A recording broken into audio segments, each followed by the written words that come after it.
Hello and welcome to Lost in Sci-Fi and Fantasy. I'm your host Leo, and today we are talking about the 2004 film Troy. Troy is a film based off of the Iliad, one of the classics. It stars Brad Pitt as well as a lot of other celebrities like Sean Bean, Orlando Bloom in a fairly early-ish role. He looks very young in this film, as well as Brendan Gleeson and there's so many stars. It's a very star-studded cast. I will go ahead and start with some background as well as some, I guess, asterisks, some caveats. So let's start with the caveats. I have not read the Iliad as of yet.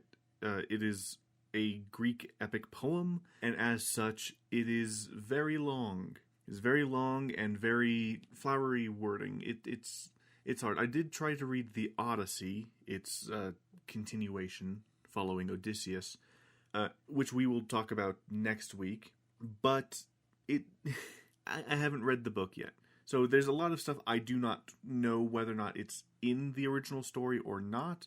But there are some things that I can tell aren't quite right. But we'll get into those a little bit down the line. My history with this film, it came out in 2004. So I didn't see it at all when it first came out, because I was a wee child at the time. And I haven't really watched it at all since. I was interested in it when I saw it on HBO Max about a year and a half ago, give or take. It sparked my interest because I do love Greek mythology and Greek stories and whatnot.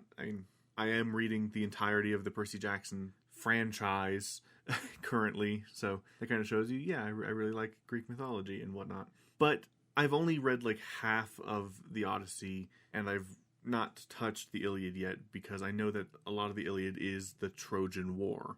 And at the time, it didn't really spark my interest. I tried reading the Odyssey in high school, like early high school, and it was of my own free will. It wasn't assigned to me or anything. I just was like, I want to read this. And I got a decent chunk in, but then the way that this version of it was written wasn't quite sitting well with me, so I decided to stop reading for the time being. I'll probably go back and read the specific one at some point, but as of right now, no. That is also another interesting thing for these classics, is there's many different interpretations of the original text, especially since the original story was kind of mostly passed on through like verbal communication, so it was orally passed on. That's the word. It was an oral tradition that was passed on, and it was said to have been like compiled by Homer, but we still don't even know if Homer existed.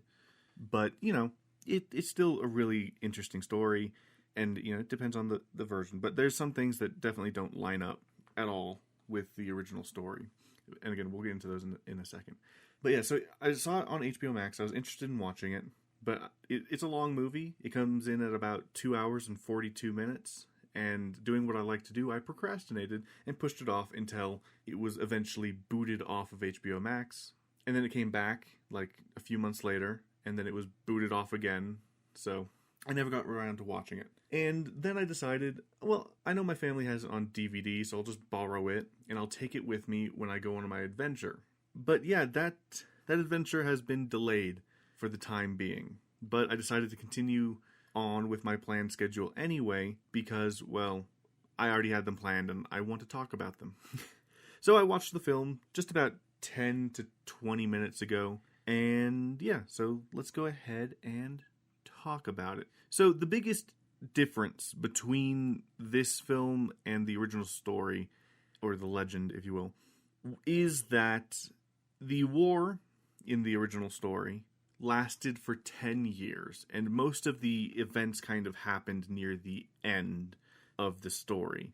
And it includes a lot of interesting tidbits throughout, but it tries to play it off as if this war was like a month or two, because there's like the first initial battles that last maybe like a week on and off. Then there is the killing of Hector, and then Achilles allowing Hector to be burned for 12 days, and then they immediately go from that to the Trojan horse. and the end of the Trojan War. So it only lasts in the movie like a month or two at most, if you're willing to like let time stretch a bit. Because it's supposed to be the siege of Troy, which lasts for 10 years before it is finally broken when Odysseus creates the Trojan horse. But it's fine. Then there's also the skirting of mythology, I guess. This movie is trying to be a more grounded and realistic portrayal. It's not that Achilles is, completely invulnerable, save for when he is struck in his ankle or his heel. He is just really good at dodging, I guess, in this film, and he's able to do some things that are questionably like superhuman, but is just kind of played off for us as he's just really good. And that's kind of annoying because I prefer my Greek mythology to have the mythological elements. They desecrate a temple to Apollo, and that leads the Trojans to believe that they are on the winning side. Because the temple was sacked, they are going to have the favor of Apollo. And for at least the beginning of the film, it would seem that they kind of have that favor. They're able to push back the overwhelming odds of the Greeks, but in the end, they end up getting sacked. It's a sad thing. The war, of course, is sparked when Paris, Prince of Troy, falls in love with Helen of Sparta and takes her with him to Troy. It's played off in some versions as he kidnaps her, and the Spartans are able to rally all of the kings of Greece together in order to retrieve her. But, of course, when that pretense is fallen, it's revealed to just be they want to destroy Troy, as many wars are. You give them a very weak pretense for war, and then you eventually drop it because, usually that pretense is destroyed in one of the battles, and, you just end up continuing going. It's what happens a lot of the time. But yeah, so after that, we follow Achilles in this film for a good chunk of it, and he's on the cover of the film. He's on the posters and everything. We follow him, and he's just a bit of an arrogant bastard, really. He says that he doesn't really fight for any kings. He just tends to show up sometimes. I don't know much about the actual full legend of Achilles. I know that he is said to have been dipped in the river of Styx by his mother because she received a prophecy that he was to die in battle. So she dipped him in the river Styx when he was a baby in order to make him invulnerable. But in order to actually dip him, she had to hold him by his ankle or his heel and dipped him in, and so he was invulnerable everywhere except for his heel. That is, the legend of Achilles. He kills Hector of Troy. In the movie, it's because Hector killed his cousin, assuming that his cousin was Achilles, because in the film, he dresses up as Achilles and marches Achilles' men out to battle, and everyone assumes that he's Achilles, until his throat is slit by Hector. And Hector then, finishes the boy off because he realizes, oh, I killed the wrong person, but now he's suffering. In response to this, Achilles goes to Troy, outside the gates alone, and just keeps shouting Hector until Hector comes out and faces him. And Achilles, they fight. It is actually probably a really good one-on-one fight in the film. It's nice. And he ends up killing Hector, tying his body to the back of his chariot and riding around and taking it back to camp. Hector's father, the king of Troy, comes to Achilles in the night and pleads with him to let him bury his son. After, a really touching scene, Achilles relents and allows him to take his son back with him. And he also allows him 12 days to grieve his son, which is, I guess, the tradition where both Achilles and this king, come from. Both of their cultures are relatively similar because they all worship the same gods and everything, but they're still fighting. So then after this, like I said, they transition immediately into the Trojan horse, in which Odysseus disassembles some of the boats, builds the Trojan horse, and then all of the army, the Greek army, leaves, save for a small squad that is hidden in the horse. The Greek armies just kind of moored their ships slightly further down the coast, and as the kind of infiltration squad is brought in, it's brought in and they festival around it and everything, but then at night, after they've tired themselves out, the Greeks come out and begin to slaughter. Well, they begin to slaughter and they open the gates so that their army can come in. In the film, Achilles is running through the city trying to find a woman he fell in love with, who is the cousin of Hector and Paris, who had become a priestess in the Temple of Apollo.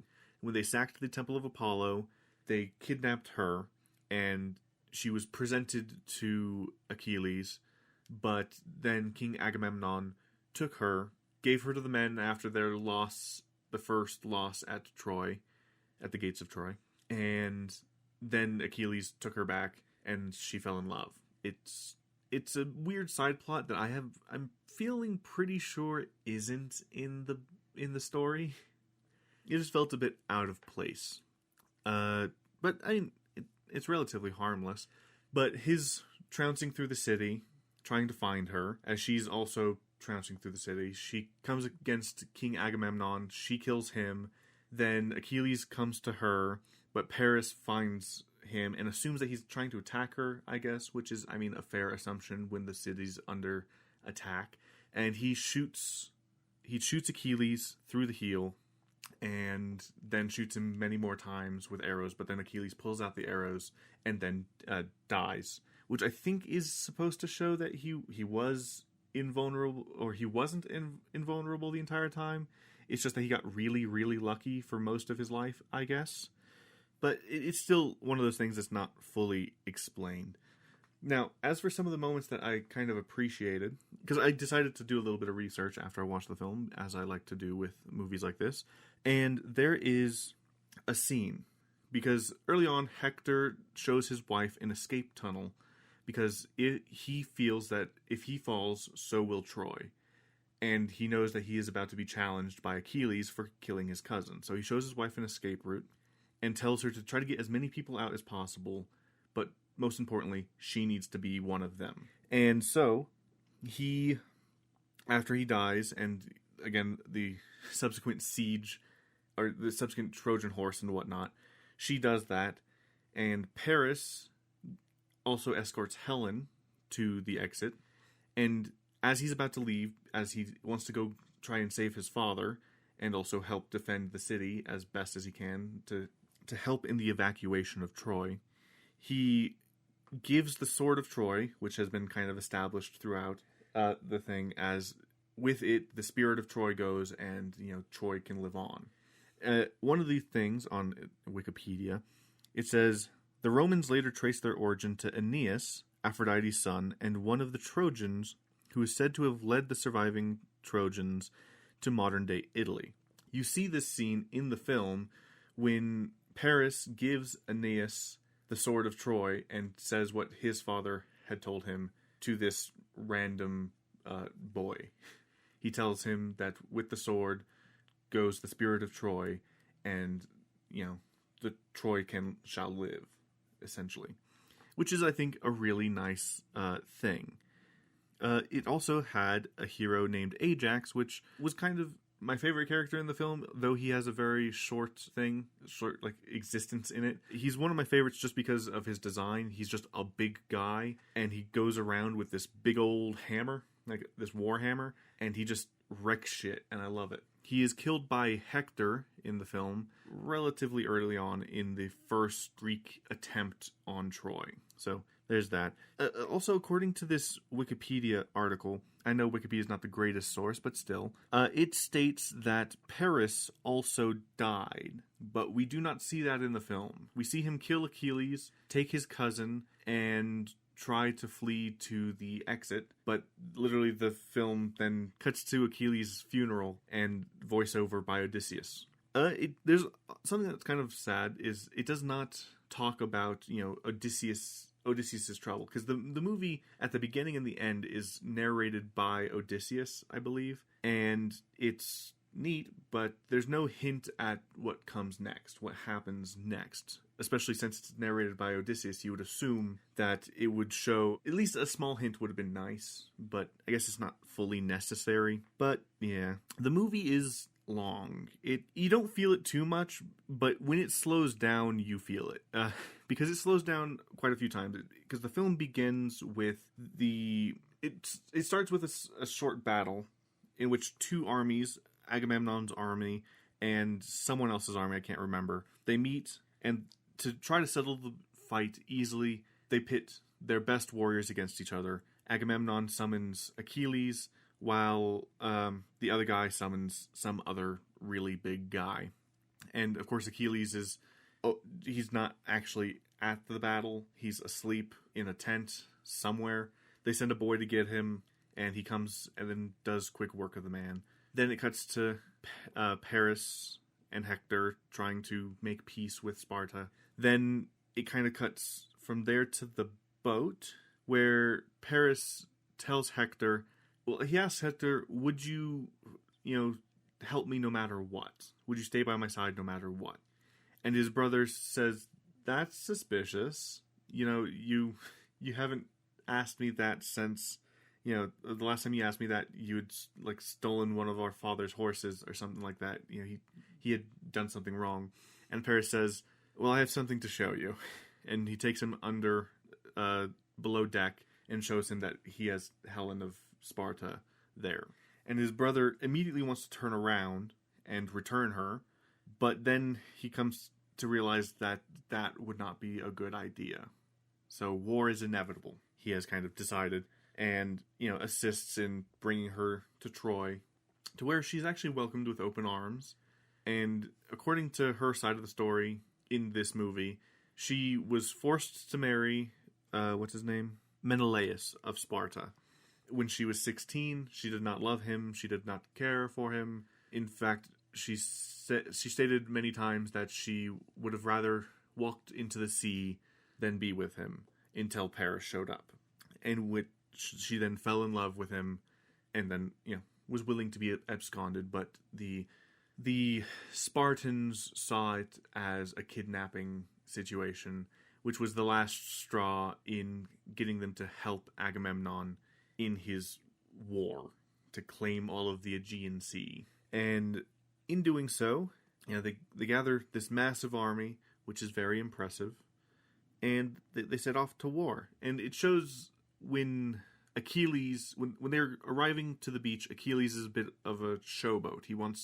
Part of his reasoning for doing this fight, joining this war, is that he wants his name to live on forever. Which was one of the annoying things I found in the film, is many times, it kept repeating the line, your name will be remembered for centuries. Long after our bones' dust has been blown away, we will be remembered for this. So it's talking about how they will go into legend. They will become, infamous. Their names will be known throughout history. And this just gets a bit annoying. You're like, yeah, I get it. You don't have to hammer it in. I understand that this is an ancient Greek story and whatnot. And yes, we still talk about it to this day. It's cool. But still, shut up. Then the other thing that really annoyed me, and I don't know why it did this, but there was at least 3 to 4 scenes where when the shot was supposed to end and transition into the next scene, it would slow down. It would go into slow motion for some reason. It happened a few times. Some, once or twice during an action scene, and then, 2 to 3 times on nothing particular at all. It would just linger on someone's face, and you could tell that they've slowed it down because I guess they wanted the shot to linger more than they had filmed, I guess. It was very noticeable for some reason. I don't know why. Let's see. there's not a whole lot to talk about, actually, because overall, this movie, following the Trojan War, it's just that. It's following a war. There's some battles. They're cool. They're big. They had a lot of extras, which was really cool. A lot of the side characters were fun. But for the most part, it's focusing on 2 romances for some reason, which you'd think it would focus on the one, but they decided, let's throw in another one. And one of them, they made an absolute tragedy by, having it to where Achilles dies, of course, as he does. But then the other one, they leave it open to interpretation as to whether or not he survives, because he's able to leave the scene and we don't see him die. So, who knows? Who knows what happened to Paris? But yeah, I think with that, do I recommend this film? Absolutely. Do I recommend reading the original? I don't know yet.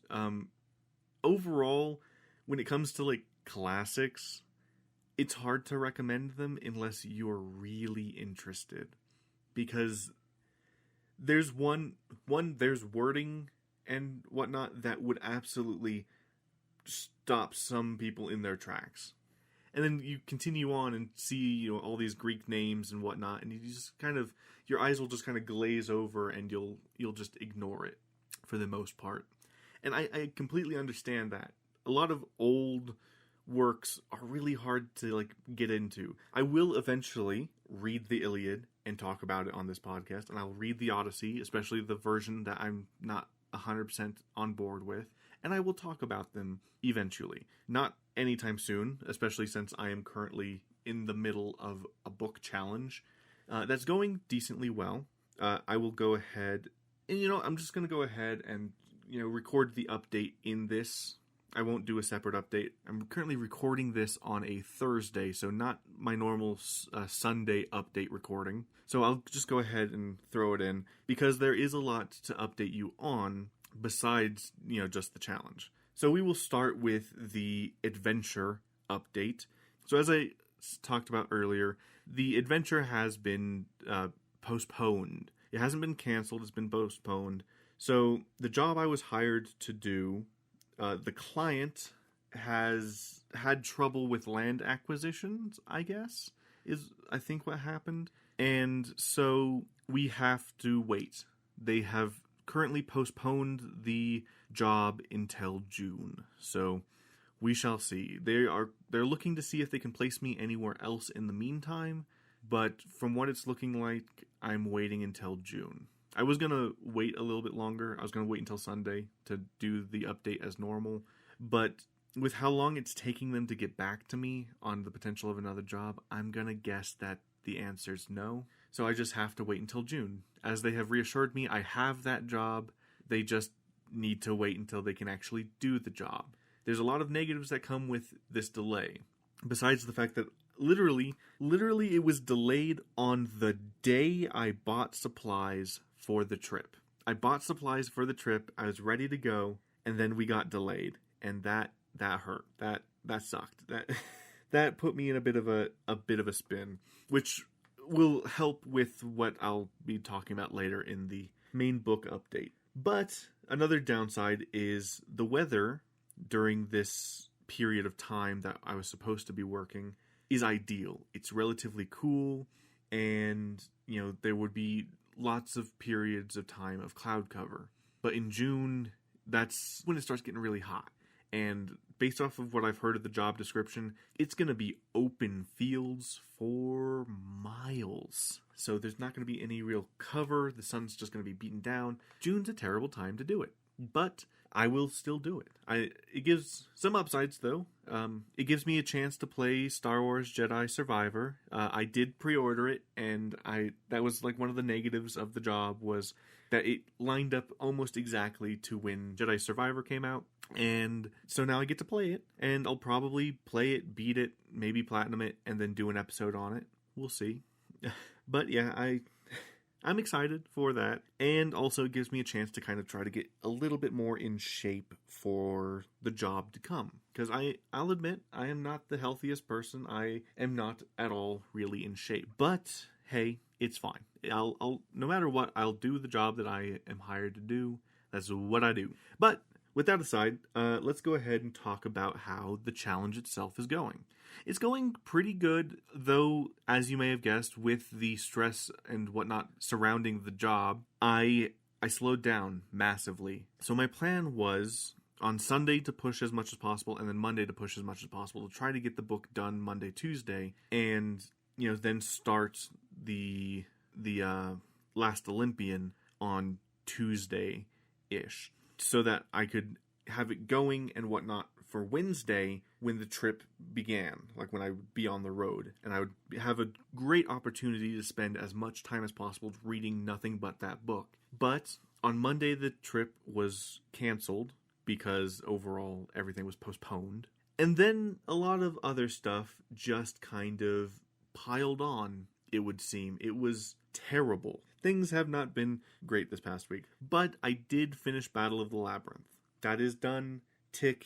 Now, I said in my update on YouTube Shorts that I consider it the angstiest book in the series, and I still kind of stand by that because, one, it has Nico kind of at his angstiest, where he's trying to resurrect his sister. So there's that. Then there's also the drama between Percy and Annabeth, especially near the end of the book, when they are discussing what happened to Luke. Then there is also the fact that they think that Percy died, about halfway through the book, and then his subsequent mini romance with Calypso. Now, something I will say, I noticed something a bit odd. Now, this doesn't really have anything to do with the writing or my experience, except for it's more my experience rereading it. This is like my third or fourth time rereading this series. And something I've noticed trying to read all of the books really fast is that things last a lot shorter than I remember them lasting. I remember Percy being stuck on Ogygia for a long time, but he's literally only there for one chapter. I was very surprised by that. I was like, oh, really? Huh. I remember this being a lot longer. But to be fair, at the time when I was first reading the story, I was reading it kind of in sections. So whenever there was a break in the page, I would usually stop around there and then pick it up later, because that's how I read. That's how I do stuff. I give myself checkpoints and I meet them as best as I can. And when I was younger, the way I would do it is I would do it either by page or page break or chapter. Whenever there was a stop, I would stop. Yeah, so whenever there was a break in the page or whatnot, or the page ended perfectly, I would stop. That's how I read. But I've gotten better to where, I'll read whole chapters now before stopping. I've improved, huzzah. But, it just makes you realize just how short these scenes actually are. But yeah, overall, my experience reading or rereading the Battle of the Labyrinth, it was fun. It's nice. I wish I had read it a little bit faster than I did, but it's good. I like Percy and Annabeth's dynamic throughout the story. They share their first kiss as Percy's about to be blown up. It's sweet. But what I'm not a big fan of is like the addition of just slightly unnecessary drama. All of these girls like him, which is also a bit of a weird thing in this book.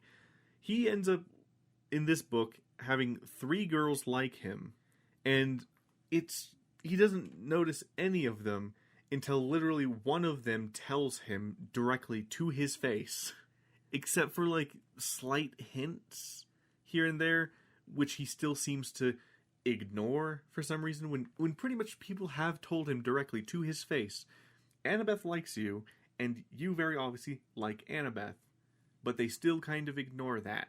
He just moves on. I'm sure they don't fully say that, but they pretty much do. There's so much pointing towards it where you think he would realize, but I don't know.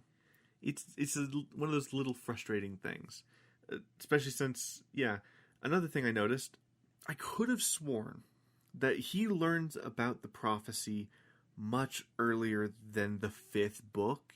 Now, this, I think, is due in part to the terrible Percy Jackson movies, in which he is told, I believe, the full fucking prophecy in the 2nd movie, where Percy learns about the existence of the prophecy in the first book.